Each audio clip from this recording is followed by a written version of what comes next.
Connaissez-vous la dernière nouvelle qui secoue le monde du football? La FIFA, l'instance suprême qui régit ce sport à l'échelle mondiale, vient de prendre une décision aussi inattendue qu'extraordinaire, qui pourrait bien être qualifiée de véritable coup de théâtre dans l'histoire moderne du ballon rond.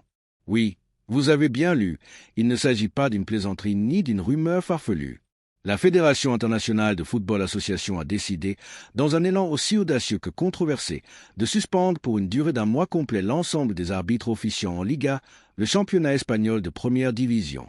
Mais ce n'est pas tout.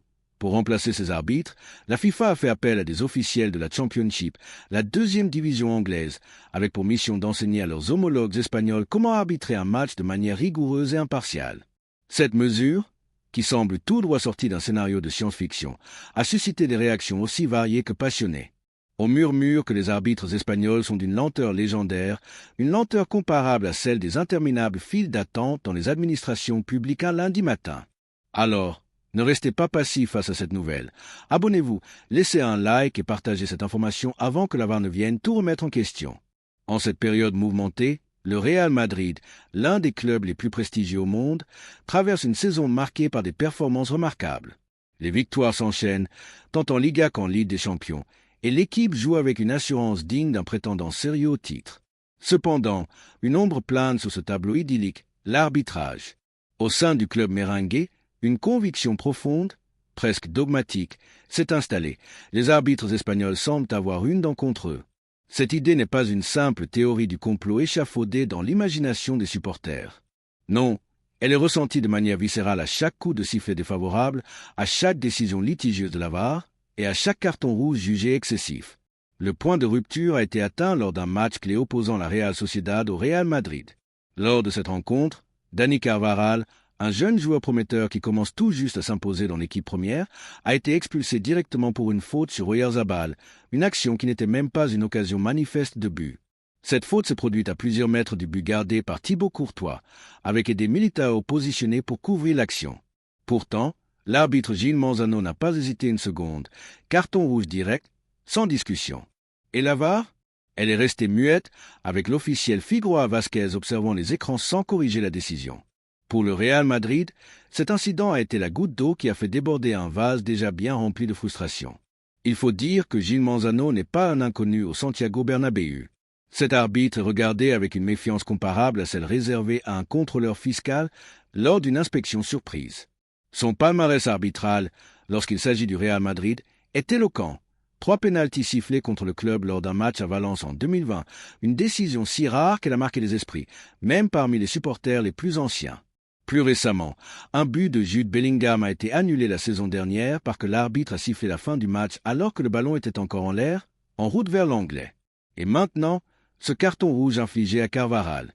Pour les supporters du Real Madrid, ces incidents ne relèvent plus du hasard ou de simples erreurs humaines. Ils y voient une intention claire, une forme de persécution orchestrée contre leur club. Face à cette situation, le président du Real Madrid, Florentino Pérez, et son conseil d'administration ont décidé de passer à l'action.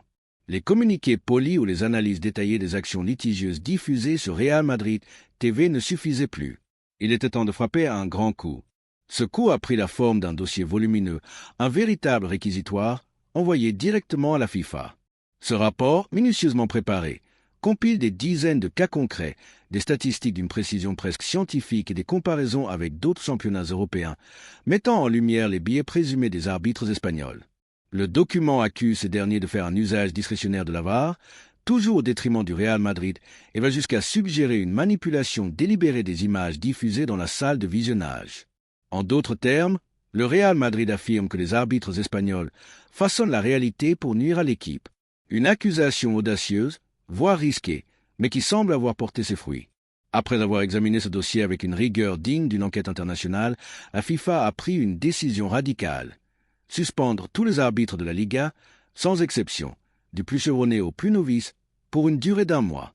À leur place, un contingent d'arbitres de la Championship anglaise a été appelé en renfort.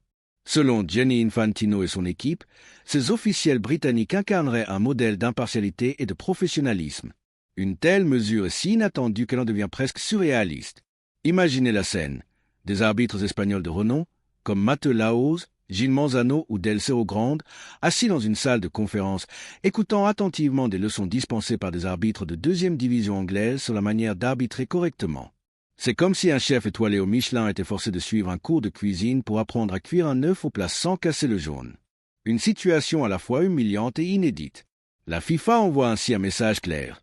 Une ligue aussi prestigieuse que la Liga espagnole ne peut se permettre un arbitrage entaché par des soupçons de partialité. Au Real Madrid, cette décision est accueillie avec une satisfaction à peine dissimulée. Le club estime que, pour la première fois, une instance extérieure à l'Espagne a reconnu la validité de leur grief, à savoir que l'arbitrage en Liga est biaisé, que les décisions cruciales penchent systématiquement en leur défaveur et qu'il n'existe pas de réelle volonté de réformer le système. Pour Florentino Pérez, cette intervention de la FIFA est presque une victoire politique, une validation implicite des plaintes du club. Cependant, cette décision ne fait pas que secouer l'arbitrage espagnol, elle ébranle les fondations mêmes du football national. Que vont dire les autres clubs, comme le FC Barcelone, qui a toujours défendu l'indépendance du comité technique des arbitres, CTA? Comment réagiront les responsables de la Fédération espagnole de football, FEF, désormais discrédités aux yeux du monde entier? Et surtout, que se passera-t-il lorsque ces arbitres anglais fouleront les pelouses des stades espagnols? Vont-ils vraiment apporter une impartialité nouvelle ou leur arrivée suscitera-t-elle de nouvelles controverses? Une chose est sûre. Cette mesure marque un tournant dans l'histoire du football espagnol, et ses répercussions pourraient se faire sentir bien au-delà des 30 jours de suspension. La décision prise par la FIFA soulève une question fondamentale. Les arbitres anglais de la Championship vont-ils réellement apporter un niveau supérieur et un nouveau standard d'arbitrage en Liga, ou bien cette expérience démontrera-t-elle que les erreurs arbitrales sont universelles, transcendant les frontières et les championnats? Une chose est certaine, cette mesure radicale ouvre un débat d'une ampleur sans précédent. D'un côté, nombreux sont ceux qui saluent l'audace de la FIFA, qui ose s'attaquer à l'une des ligues les plus prestigieuses et influentes du football mondial, la Liga espagnole. De l'autre, certains y voient une humiliation inutile infligée aux arbitres espagnols, une remise en question brutale de leurs compétences et de leur intégrité.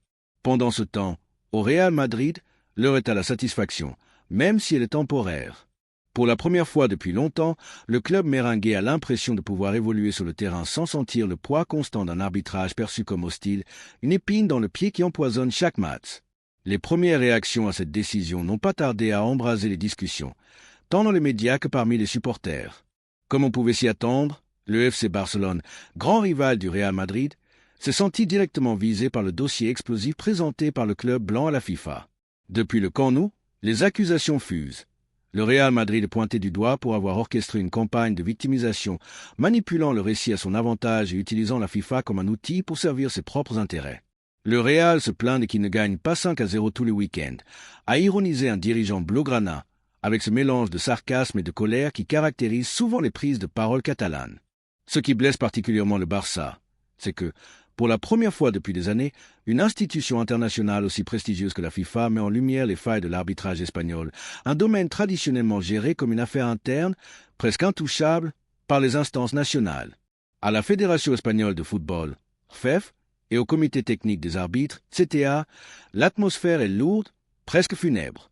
Imaginez la stupéfaction des responsables du CTA, habitués à publier chaque lundi des communiqués laconiques justifiant les erreurs arbitrales par des formules vagues comme critères d'interprétation ou actions sujettes à révision. Apprendre que les arbitres, considérés comme l'élite du football espagnol, allaient être remplacés par des officiels de la deuxième division anglaise a été un véritable choc. C'est comme si un professeur d'université, expert dans son domaine, recevait une lettre lui annonçant que ses cours seraient désormais dispensés par un instructeur d'auto-école. L'orgueil est blessé, la réputation entachée, et la réalité est implacable. Pendant un mois, les arbitres espagnols n'auront plus le contrôle. Cette mise à l'écart est vécue comme une véritable gifle par ceux qui ont toujours défendu l'idée que l'arbitrage espagnol était à la hauteur de la réputation de la Liga. Les réactions dans le reste de la Liga sont tout aussi contrastées. Des clubs comme l'Atlético de Madrid ou le Séville FC se montrent sceptiques, voire critiques, face à cette mesure extrême. C'est une intrusion dans nos compétences, a déclaré un porte-parole de l'Atlético, reflétant l'inquiétude de voir une institution étrangère intervenir dans la gestion d'un championnat national. D'autres clubs, en revanche, accueillent cette décision avec enthousiasme, comme s'ils attendaient depuis des années qu'une autorité extérieure vienne remettre de l'ordre dans un système qu'ils jugent biaisé. Ce tremblement de terre arbitral révèle une vérité indéniable. Le football espagnol n'est pas qu'un sport. C'est un véritable théâtre politique où les luttes de pouvoir, les rivalités historiques et les enjeux financiers s'entremêlent. Au cœur de cette bataille, deux figures dominent. Florentino Pérez, président du Real Madrid, et Javier Tebas, président de la Liga. Ces deux hommes s'affrontent depuis des années dans une lutte acharnée, digne d'un combat de boxe sans fin. Tebas, fervent défenseur de l'idée que la Liga est le meilleur championnat au monde, voit dans toute critique une attaque personnelle contre sa gestion. La décision de la FIFA, qui pointe du doigt les dysfonctionnements de l'arbitrage espagnol, est un revers cuisant pour lui. En termes d'image internationale, c'est une catastrophe. L'arbitrage est un pilier de l'identité d'une compétition. La Premier Ligue se vend comme un championnat rapide, intense et équitable. La Bundesliga mise sur des stades pleins à craquer et une organisation irréprochable. La Liga, quant à elle, a toujours mis en avant sa compétitivité et la qualité de son jeu. Mais que se passe-t-il lorsque la FIFA colle à votre championnat l'étiquette d'une ligue entachée par des soupçons de partialité? Les sponsors commencent à hésiter, les diffuseurs internationaux revoient leurs priorités, et les supporters étrangers, notamment ceux des marchés clés comme les États-Unis ou l'Asie, regardent la compétition avec une méfiance croissante. Pour Florentino Pérez, cette décision de la FIFA est une aubaine. C'est comme si on lui offrait un pénalty à l'entrée de la surface avec le gardien adverse hors de position. Depuis des années, le président du Real Madrid dénonce ce qu'il perçoit comme une dérive de la Liga, accusant Tebas de se concentrer davantage sur ses guerres contre la Super League que sur les problèmes structurels du championnat, comme l'arbitrage. Avec cette intervention de la FIFA, Florentino n'a même pas besoin de hausser le ton.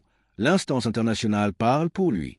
Il peut se contenter de sourire, conforté dans ses critiques répétées selon lesquelles la Liga perd de son prestige jour après jour. Ce conflit ravive également des blessures du passé, notamment l'affaire Negreira, un scandale qui a secoué le football espagnol. Pendant des années, le FC Barcelone a versé des sommes conséquentes à un vice-président du CTA, une pratique qui, dans d'autres pays, aurait entraîné des sanctions exemplaires. En Espagne, l'affaire s'est enlisée dans des communiqués vagues et une justice qui avance à pas de tortue.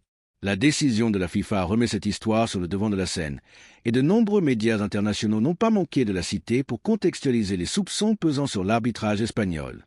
Pour eux, le problème ne se limite pas à une erreur isolée lors d'un match à Anoeta ou à une mauvaise performance de Gil Manzano. Le problème est systémique, enraciné dans un système qui, vu de l'extérieur, semble gangréné par des conflits d'intérêts et un manque criant d'autocritique. Le contraste avec les compétitions européennes est frappant. En Ligue des Champions ou lors des championnats d'Europe, le Real Madrid ne se plaint jamais de l'arbitrage. En Liga, en revanche, les statistiques parlent d'elles-mêmes. Plus de pénaltys sifflés contre eux que contre le Barça, plus de buts annulés par la VAR et un sort négatif en matière d'expulsion depuis l'an 2000.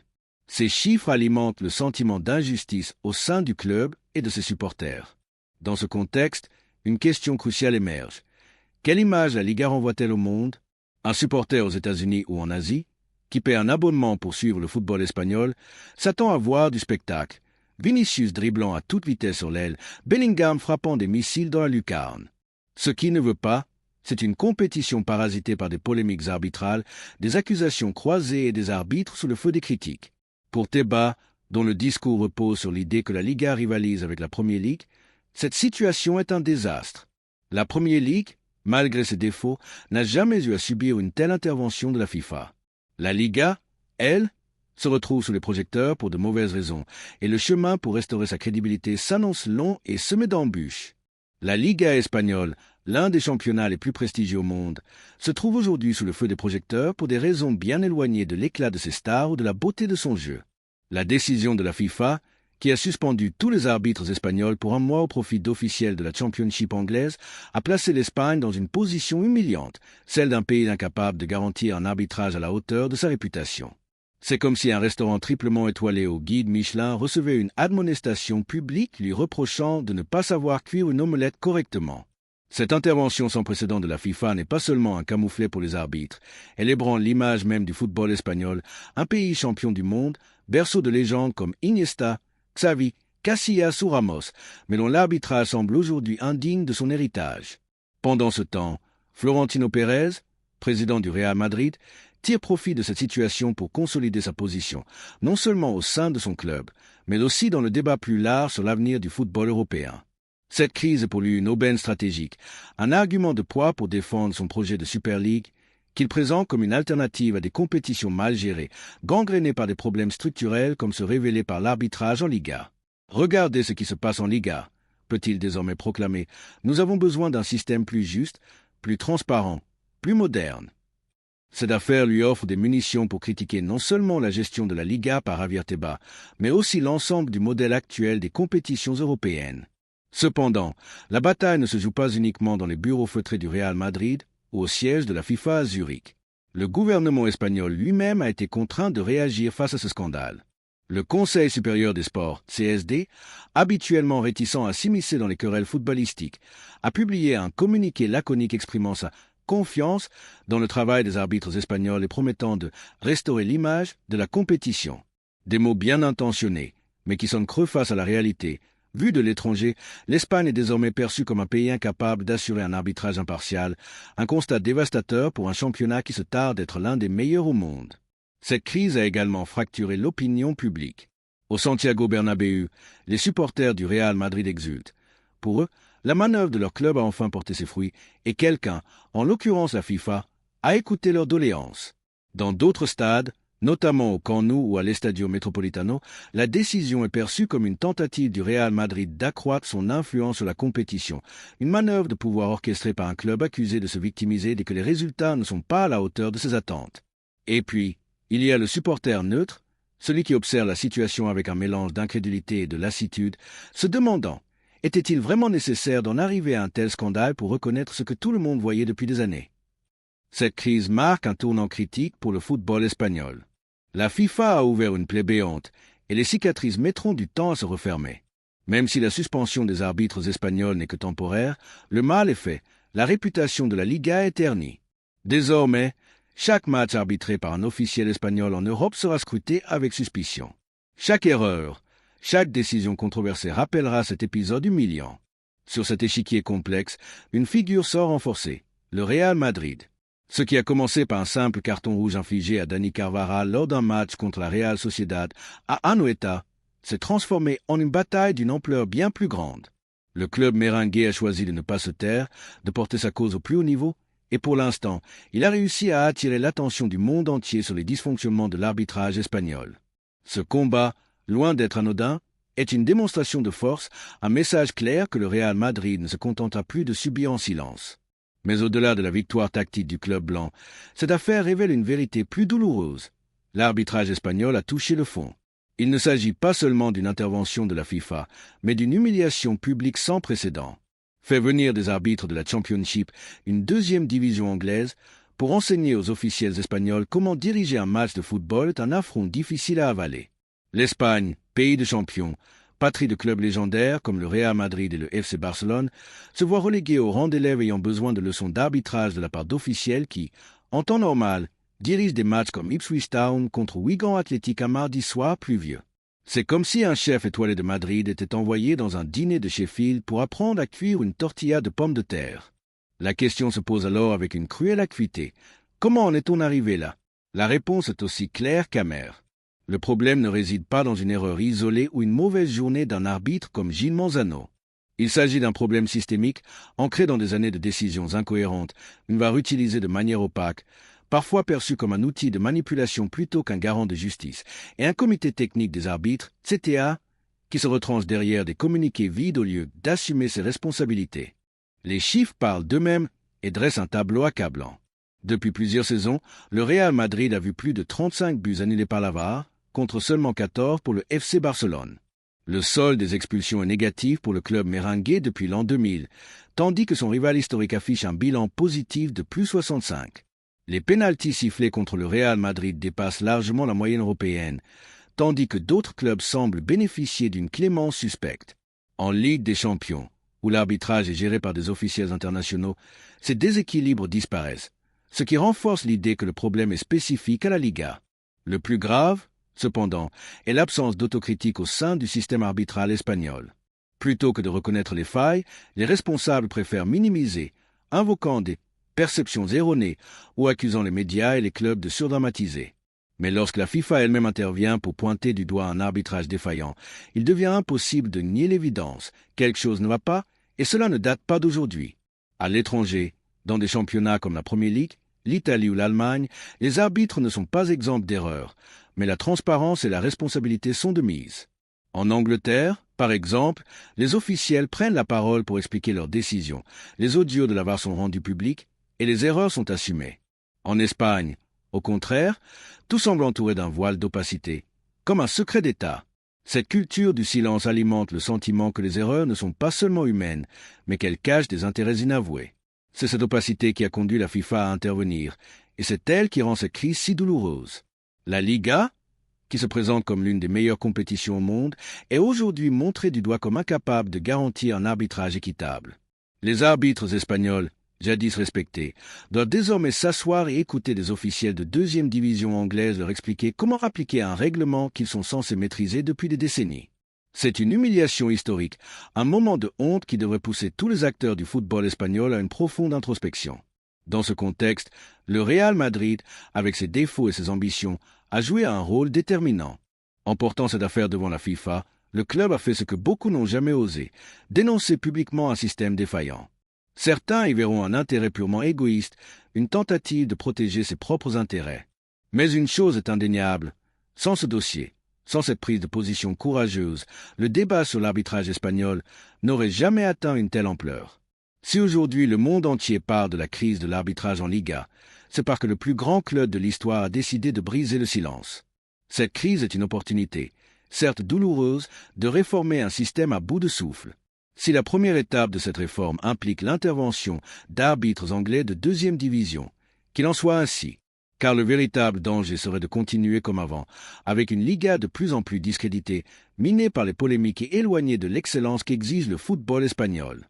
Pour les nouvelles générations de supporters, celles qui admirent les exploits d'Iniesta, Xavi, Ramos ou Casillas, expliquer que leur championnat est encadré par une instance internationale à cause d'un arbitrage défaillant est une défaite en soi. Les titres se gagnent sur le terrain, mais le prestige se perd dans les bureaux. Et aujourd'hui, l'arbitrage espagnol a perdu une grande partie du prestige qui lui restait. Alors, abonnez-vous, restez avec nous, car ce feuilleton est loin d'être terminé, et les prochains épisodes promettent d'être encore plus explosifs.